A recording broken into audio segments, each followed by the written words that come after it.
Hello student, good afternoon. Myself Vijay Kumar Yadu from mechanical department. आज के lecture में हम लोग नेटवर्क टेक्निक के बारे में डिस्कस करेंगे। नेटवर्क टेक्निक क्या होता है बोलते हैं हम लोग प्रोजेक्ट प्लानिंग, या इसको और अदर वे में बोल सकते हैं आपका सीपीएम एंड PERT। ठीक है, तो नेटवर्क टेक्निक्स में सबसे पहले देखते हैं कि क्या होता है। तो नेटवर्क या प्रोजेक्ट जो होता है क्या होता है, वो इंटर रिलेटेड एक्टिविटीज। ठीक है, इसको डिफाइन कैसे कर सकते हैं? Project is defined as the combination of inter related activities which must be executed in certain order before the entire task is completed. मतलब नेटवर्क क्या होता है? तो नेटवर्क जो होता है इंटर रिलेटेड एक्टिविटीज होता है। इंटर रिलेटेड का मतलब क्या होता है? उसमें जो नंबर ऑफ एक्टिविटीज इन्वॉल्व रहते हैं। अब नंबर ऑफ एक्टिविटीज इन्वॉल्व रहते हैं मतलब ये नहीं है कि आप उसको किसी भी ऑर्डर में एक्टिविटीज को इन्वॉल्व कर दीजिए या उसको ऐड कर दीजिए। उसके क्या होते हैं? सीक्वेंस होते हैं कि कौन सा एक्टिविटी कंप्लीट होने के बाद ही कौन सा एक्टिविटी उसमें ऐड होगा। That is inter related. जैसा कि अगर आपको घर बनाना है तो घर बनाने के लिए क्या होता है? डिफरेंट टाइप के उसमें क्या होता है? स्टेप्स होते हैं। जैसे आपको क्या करना है, वहां पे पहले लैंड एक्विजिशन करना है, या आपके पास जमीन हो, फिर बजटिंग करना है। बजटिंग करने के बाद आपके पास क्या है? उसके लिए सब रॉ मटेरियल है, लेआउट है, फिर उसमें कंस्ट्रक्शन करना है। तो ये अलग अलग स्टेप्स हो गए, अलग अलग एक्टिविटीज हो गए। अब इसमें हम क्या है, कोई भी एक्टिविटीज को रैंडमली नहीं कर सकते हैं। ठीक है, रैंडमली करेंगे तो हमारा टास्क कंप्लीट नहीं होगा। तो इसीलिए क्या किया जा सकता है, हम ये जो रैंडमली जो है, ये जो डिफरेंट एक्टिविटीज है, इस एक्टिविटीज को क्या करेंगे, वन बाय वन एक दूसरे से कनेक्टेड करेंगे। कनेक्टेड कैसे करेंगे? सीक्वेंस में होगा। जैसे फर्स्ट ऑफ ऑल अगर आपको घर बनाना है जस्ट लाइक, तो सबसे पहले हमको क्या करना पड़ेगा? हमारे पास एक जमीन होना चाहिए। जमीन से भी क्या, सबसे पहले हमारे पास बजट होना चाहिए। बजट होने का अकॉर्डिंग टू बजट हम क्या कर सकते हैं? घर को बनाने के लिए प्लान कर सकते हैं। ठीक है, तो बजट होगा। बजट के पास क्या, हमारे पास कितना बजट है, कितना हम इन्वेस्ट कर सकते हैं, कैपिटल कितना हमारे पास, इस हिसाब से हम डिसाइड करेंगे। देन फिर क्या कर सकते हैं उसमें, फिर जमीन कितना है, जमीन होने के बाद हम क्या करेंगे, फिर उसका लेआउट के लिए जाएंगे। जो आर्किटेक्ट है या जो भी डिजाइनर, उसके पास लेआउट के लिए जाएंगे। तो हमारे जमीन के हिसाब से हम क्या करेंगे, एक लेआउट प्रिपेयर करवाएंगे। ठीक है, तो लेआउट प्रिपेयर होने के बाद हम क्या कर सकते हैं उसमें, देन आगे जो भी, जैसे जो उसमें रॉ मटेरियल लगना है या जो मटेरियल्स लगना है, वो मटेरियल हम क्या करेंगे, उसको परचेज कर सकते हैं। आफ्टर दैट उसमें हम क्या कर सकते हैं, कंस्ट्रक्शन स्टार्ट कर सकते हैं with the help of engineers. तो ये क्या हो गया, ये डिफरेंट एक्टिविटीज हो। लेकिन ये जो सब एक्टिविटीज क्या है, एक दूसरे से कनेक्टेड है। सबसे पहले जब तक बजटिंग नहीं होगा हम क्या कर सकते हैं, लेआउट नहीं बनवा सकते। जब तक लेआउट नहीं बनेगा हम कंस्ट्रक्शन चालू नहीं करते हैं। तो इसी चीज को बोला जाता है इंटर रिलेटेड एक्टिविटीज। तो कोई भी जो प्रोजेक्ट बनता है या कोई भी टास्क जो कंप्लीट होता है, वो क्या होता है, सब इंटर रिलेटेड। जैसे आपको ब्रिज बनाना है, आपको अपार्टमेंट बनाना है, बिल्डिंग बनाना है, या आपको एयरक्राफ्ट बनाना है, तो सभी क्या होता है, उसमें स्टेप बाय स्टेप वर्क होता है, और दैट इज कॉल्ड प्रोजेक्ट। ठीक है, इसीलिए इसको बोला जाता है network is nothing but inter related activities. Okay, अब प्रोजेक्ट की डेफिनेशन के बाद हम लोग देखते हैं साइलेंट कैरेक्टरिस्टिक्स ऑफ प्रोजेक्ट, कि कौन कौन से कैरेक्टरिस्टिक्स होते हैं किसी प्रोजेक्ट में। तो प्रोजेक्ट क्या होता है, identifiable beginning and and point. तो हर जो प्रोजेक्ट होता है उसमें क्या होता है, एक स्टार्ट पॉइंट होता है और एक एंड पॉइंट होता है। ठीक है, ये हर प्रोजेक्ट के कैरेक्टरिस्टिक्स होता है या नेटवर्क के कैरेक्टरिस्टिक्स होता है। ठीक है, वो आइडेंटिफाई होता है जो भी पॉइंट्स होता है, बिगिनिंग और एंड। फिर नेक्स्ट है आपका, it is non repetitive task. तो जो भी टास्क होता है या एक्टिविटी होती है वो क्या होता है, नॉन रिपीटेटिव होता है, रिपीट नहीं होता है अगेन एंड अगेन। एक बार जब कंप्लीट होने के बाद वो कंप्लीट हो जाता है। देन नेक्स्ट है आपका, it is scheduled to be completed by a target date. तो जो भी प्रोजेक्ट होता है या नेटवर्क होता है उसका क्या होता है, एक ड्यू डेट होता है। ठीक है, प्रोजेक्ट कंप्लीशन टाइम इसको बोलते हैं हम लोग। तो ड्यू डेट के हिसाब से क्या होता है, कंप्लीट होता है। उसमें हम लोग क्या होता है, सम टाइम क्या होता है वो डिले होता है, लेकिन क्या है, हमेशा जरूरी नहीं कि डिले हो। तो हर प्रोजेक्ट में क्या होता है, एक पर्टिकुलर होता है, ड्यू डेट होता है, उस ड्यू डेट के अकॉर्डिंग ही टास्क को कंप्लीट होता है। तो जो भी उसके प्रोजेक्ट को या नेटवर्क को कंप्लीट करने वाले होते हैं, या उसके साइट इंजीनियर्स है, जो भी इंजीनियर्स है, वो क्या होता है, उसको ड्यू डेट के हिसाब से कंप्लीट करते हैं। फिर नेक्स्ट पॉइंट है आपका, इसमें जो भी ऑब्जेक्टिव रहता है वो क्लियर होता है। Objectives are clear and output और इन पॉइंट डिफाइन। तो जो आउटपुट होगा या जो इन पॉइंट होगा वो भी पहले से क्या होता है, डिफाइन होता है। ठीक है, ठीक है, अब हम लोग देखते हैं नेटवर्क टेक्निक। तो नेटवर्क टेक्निक जो होता है हमारे पास 2 टाइप्स के हैं। कौन कौन से हैं? एक होता है सीपीएम और दूसरा होता है क्वाड। तो there are 2 types of network techniques, what is CPM and what is quad. तो सीपीएम में जो फुल फॉर्म होता है critical path method, critical path method, और क्वाड का जो फुल फॉर्म होता है program evaluation and review technique. ठीक है, सीपीएम को हम लोग जैसे बोल सकते हैं, क्या होता है ये क्रिटिकल पाथ मेथड, और क्वाड जो होता है वो क्या होता है आपका program evaluation and review technique.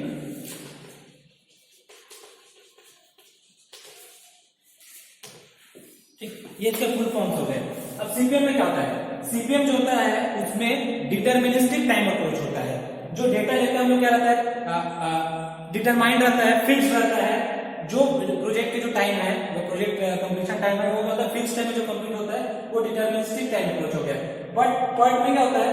PERT जो होता है प्रोबेबिलिस्टिक टाइम अप्रोच होता है। यहाँ पे जो प्रोजेक्ट के कंप्लीशन होने के जो चांसेस है वो प्रोबेबिलिटी में रहता है। यहाँ पे हम फिक्स नहीं बोल सकते कि कितने टाइम में हमारा जो प्रोजेक्ट कंप्लीट होगा, बट अपन पर्ट में बता सकते हैं, सीपीएम में बता सकते हैं कि कितने टाइम हमारा प्रोजेक्ट कंप्लीट होगा। तो ये क्या था हमारा 2 types of network techniques, PERT and CPM. अब हम लोग देखते हैं सीपीएम एंड पर्ट के एग्जांपल। तो सीपीएम में कौन से टाइप के जो प्रोजेक्ट्स आते हैं और पर्ट में कौन टाइप के जो प्रोजेक्ट्स आते हैं। सीपीएम के जो प्रोजेक्ट्स है जिसमें क्या है, जिसमें projects like construction of buildings, building construction है, रोड कंस्ट्रक्शन है, ब्रिज कंस्ट्रक्शन है, और ईयरली क्लोजिंग ऑफ अकाउंट्स। तो दिस टाइप ऑफ प्रोजेक्ट्स जो होते हैं वो सीपीएम नेटवर्क टेक्निक्स के अंदर होते हैं। और पर्ट में किस टाइप आते हैं? जैसे आपका लॉन्चिंग ऑफ सैटेलाइट्स है, सेंडिंग स्पेस मास, सेंडिंग स्पेसक्राफ्ट है टू मार्स में जो भेजना है उसके लिए, या फिर न्यू वॉर वेपन डिसाइड जो करना है या उसके लिए जो सेटअप करना है। तो ये क्या होगा पर्ट और सीपीएम के जो क्या है प्रोजेक्ट्स के टाइप हो गए, कौन कौन से प्रोजेक्ट है किस किस कैटेगरी में आता है। ठीक है, अब यहाँ पे एक और चीज बच जाता है, हम लोग देखते हैं सीपीएम का देख चुके थे। सीपीएम का होता है डिटरमिनिस्टिक टाइम अप्रोच होता है, और पर्ट जो होता है प्रोबेबिलिस्टिक टाइम अप्रोच होता है, ऑलरेडी हम डिस्कस कर चुके हैं। तो पर्ट सीपीएम में जो टाइम होता है वो डिफाइंड रहता है, अपने पास क्लियर रहता है कि वो कितने टाइम में कंप्लीट होगा क्या है। बट पर्ट में ऐसा नहीं है, पर्ट में प्रोबेबिलिटी बेस्ड पे रहता है। ठीक है, तो पर्ट में जो 3 टाइप के टाइम इन्वॉल्व होते हैं, पर्ट में क्या होता है 3 टाइप के टाइम इन्वॉल्व होते हैं। इसमें फर्स्ट है आपको optimistic time approach, then second है मोस्ट लाइकली टाइम अप्रोच, और देन नेक्स्ट आपका pessimistic time approach. Optimistic time approach को हम लोग किससे डिनोट करते हैं? टीओ से डिनोट करते हैं, और मोस्ट लाइकली टाइम अप्रोच को हम लोग टीएमएल से डिनोट करते हैं, और जो पेसिमिस्टिक टाइम अप्रोच होता है उसको हम लोग किससे डिनोट करते हैं? टीपी से। तो पर्ट में ये 3 टाइप के टाइम जो इन्वॉल्व होते हैं, optimistic, pessimistic and most likely time approach. ठीक है, इसका जो रिलेशनशिप होता है वो ऐसा होता है टीओ टीएमएल टीपी। ठीक, अबे टीओ टीएमएल टीपी क्या है इसको डिस्कस करते हैं। ठीक है, तो ऑप्टिमिस्टिक क्या होता है? ऑप्टिमिस्टिक होता है जो कंडीशंस रहेगा वो हमारे अकॉर्डिंग क्या रहेगा? फेवरेबल रहेगा। ठीक है, कंडीशन क्या रहेगा? फेवरेबल रहेगा। फेवरेबल रहेगा मतलब हम कोई भी टास्क क्या कर सकते हैं? जल्दी से कंप्लीट कर सकते हैं, विद इन टाइम से पहले कंप्लीट कर सकते हैं, क्योंकि कंडीशन जो है हमारे लिए फेवरेबल है, इसलिए इसका जो टाइम लगेगा वो कम रहेगा इसमें ऑप्टिमिस्टिक टाइम अप्रोच में। अब most likely time, most likely जो टाइम है इसमें क्या होता है? जो टाइम नॉर्मल जो वर्किंग कंडीशन है या जो नॉर्मल कंडीशन है जहां पे ना तो हमारे एडवर्स कंडीशन रहेगा ना फेवरेबल कंडीशन, वो मोस्ट लाइकली टाइम कहलाता है, और इसको लोग डिनोट करते हैं टीएमएल से। तो इसमें जो टाइम लगेगा ऑप्टिमिस्टिक टाइम से थोड़ा सा ज्यादा लगेगा। ठीक है, अब डिस्कस करते हैं पेसिमिस्टिक टाइम अप्रोच। तो पेसिमिस्टिक टाइम अप्रोच में क्या होता है? जो कंडीशन जो हमारे यहाँ पे जो रहेगा वो क्या रहता है? एडवर्स कंडीशन रहेगा। कंडीशंस क्या रहेगा? एडवर्स रहेगा, अपोजिट रहेगा। तो अपोजिट या एडवर्स है तो हमको कोई भी टास्क को कंप्लीट करने के लिए ज्यादा समय चाहिए, क्योंकि जो कंडीशंस रहेगा वो हमारे फेवरेबल नहीं है, तो हमको एक्स्ट्रा वर्क करना पड़ेगा, एक्स्ट्रा एफर्ट करना पड़ेगा। तो इसीलिए क्या होता है? पेसिमिस्टिक में जो टाइम होता है सबसे ज्यादा लगता है। तो इसको हम लोग कैसे रिलेट कर सकते हैं? इस वे में इसको रिलेट कर सकते हैं जिसमें टीओ टीएमएल और टीपी। ठीक है, इस फॉर्म में इसको डिनोट किया जा सकता है। कोई भी प्रोजेक्ट को या कोई भी एक्टिविटी को। ठीक है, तो देख सकते हैं इसको, ये क्या था, सीपीएम क्वाड के बारे में था। अब हम लोग क्या करेंगे, ये जो नेटवर्क के जो प्रोजेक्ट्स के बारे टाइप देख चुके थे, सीपीएम क्वाड के कौन से टाइप के प्रोजेक्ट आते हैं। अब इसके बाद देखते हैं नेटवर्क लॉजिक। ठीक है, तो नेटवर्क लॉजिक में क्या है, हमारा इवेंट एंड एक्टिविटी इन्वॉल्व होते हैं। ठीक है, इवेंट, तो कोई भी एक्टिविटी में क्या होता है, कोई भी एक्टिविटी में क्या होता है, इवेंट इन्वॉल्व होता है। इवेंट क्या होता है, इवेंट में टाइम इन्वॉल्व होता है। ठीक है, इवेंट में होता है टाइम इन्वॉल्व होता है। जैसे कि क्या है, कोई भी टास्क को कंप्लीट करने के जब तक उसमें टाइम इन्वॉल्व नहीं है तब तक हम नहीं बोल सकते कि वो जो इवेंट है कंप्लीट हुआ है। ठीक है, तो जैसे यहाँ पे एक है आपका स्टार्ट इवेंट और एक है आपका इंड इवेंट। तो यहां पे देख सकते हैं हम लोग दो इवेंट है, एक है स्टार्ट इवेंट है और एक है इंड इवेंट है। स्टार्ट इवेंट को आई से डिनोट करते हैं और इंड इवेंट को जे से डिनोट करते हैं। ठीक है, तो ये स्टार्टिंग पॉइंट हो गया और एंडिंग पॉइंट हो गया, और दोनों यहाँ अब एक इवेंट से, स्टार्ट इवेंट से इंड इवेंट तक जाने में कुछ ना कुछ क्या होगा, रिसोर्सेज कंज्यूम करेगा। तो जो रिसोर्सेज कंज्यूम करेगा वो क्या हो जाएगा, हमारा ड्यूरेशन, जिसको हम लोग डिनोट करते हैं डीआईजे से, डी फॉर ड्यूरेशन, ड्यूरेशन को डिनोट करते हैं। तो हमें जानते हैं कि कोई भी एक्टिविटी को हम कंप्लीट हुआ तब बोल सकते हैं जब उसमें क्या रहेगा, टाइम इन्वॉल्व है। विदाउट टाइम इन्वॉल्व नहीं बोल सकते कि ये हमारा एक्टिविटी जो है कंप्लीट हुआ है। तो हर एक्टिविटी में क्या होता है, एक स्टार्टिंग पॉइंट होता है और एक एंडिंग पॉइंट होता है। अगर जैसे हम कॉलेज से घर आ रहे हैं या घर से कॉलेज जा रहे हैं, तो वहां से जो डिपार्चर टाइम और अराइवल टाइम है, यहाँ से अराइवल और डिपार्चर टाइम दोनों का जो गैप है वो हमारा टाइम कंज्यूम कर रहा है। जब तक टाइम कंज्यूम नहीं होगा हम किसी भी एक्टिविटी को नहीं बोल सकते कि वहां पे एक्टिविटी परफॉर्म हुआ है। तो एक्टिविटी के परफॉर्म होने के लिए टाइम इन्वॉल्वमेंट जरूरी है। तो वही जो टाइम यहाँ पे ड्यूरेशन है जिसको डीआईजी से डिनोट किया गया है। ठीक है, अब ये कंप्लीट क्या हुआ, एक एक्टिविटी हुआ। इस एक्टिविटी में क्या क्या इन्वॉल्व है, एक स्टार्ट इवेंट आई है, एक जे इंड इवेंट जे है और एक ड्यूरेशन है डीआईजे। और जो एक्टिविटी है उसको अल्फाबेट से डिनोट किया जाता है। जनरली यहाँ पे हम लोग इसको ए से डिनोट किया है। तो ये कंबाइंड जो एक है क्या कहलाता है, इसको हम लोग एक बोल सकते हैं एक्टिविटी। ठीक है, एक एक्टिविटी है जिसमें क्या होता है, ये नोट पॉइंट दिख रहा है, इस नोट पॉइंट को हम लोग क्या बोलते हैं, इवेंट बोलते हैं। ठीक है, और ये होगा एक एक्टिविटी। ऐसे जब नंबर ऑफ एक्टिविटीज को मिलाया जाता है, कौन से फॉर्म में, इंटर रिलेटेड। ठीक है, तो इंटर रिलेटेड फॉर्म में जब नंबर ऑफ एक्टिविटीज को मिलाया जाता है तब हमारा जाके एक नेटवर्क या प्रोजेक्ट बनता है। जैसा कि हम लोग ऑलरेडी डेफिनेशन में पढ़ चुके हैं, project is defined as a inter related activities, combination of inter related activities. Okay,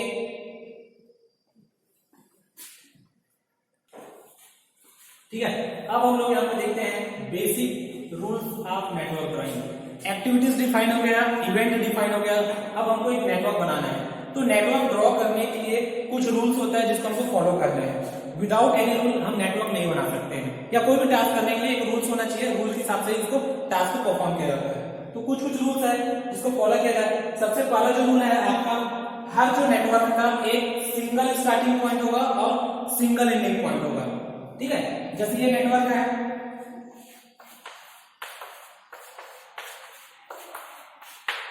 ठीक, एक नेटवर्क दिख रहा है, इस नेटवर्क में देखो सिंगल स्टार्टिंग पॉइंट है और सिंगल एंडिंग पॉइंट है। तो मैं इसकी बात कर रहा हूं, यहाँ पे दिख रहा है। एक और दूसरा रूल है इसमें, जो भी हम एक्टिविटी या नेटवर्क बनाएंगे तो जो एक्टिविटी रहेगा वो ऑलवेज क्या रहेगा, आपका स्ट्रेट लाइन हो रहेगा।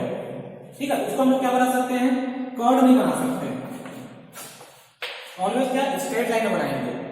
ये इसके सेकंड रूल हो गया। ठीक है, कर्व नहीं बना सकते, दैट इज रॉन्ग। फिर क्या है, कोई भी एक्टिविटी एक दूसरे को कभी भी क्या करेगा, ओवरलैप नहीं करेगा। ये एक एक्टिविटी हो गया, फिर ये दूसरा एक्टिविटी क्या हो गया, ऐसा नहीं होगा, गलत है। आपको क्या करना पड़ेगा इसको, तो हर जो एक्टिविटी वो ओवरलैप कभी नहीं हो सकता है। ठीक है, वो अलग अलग रहेगा। अब उसके बाद क्या होगा, ये जो एक्टिविटीज है एक दूसरे को कभी क्रॉस नहीं करेंगे।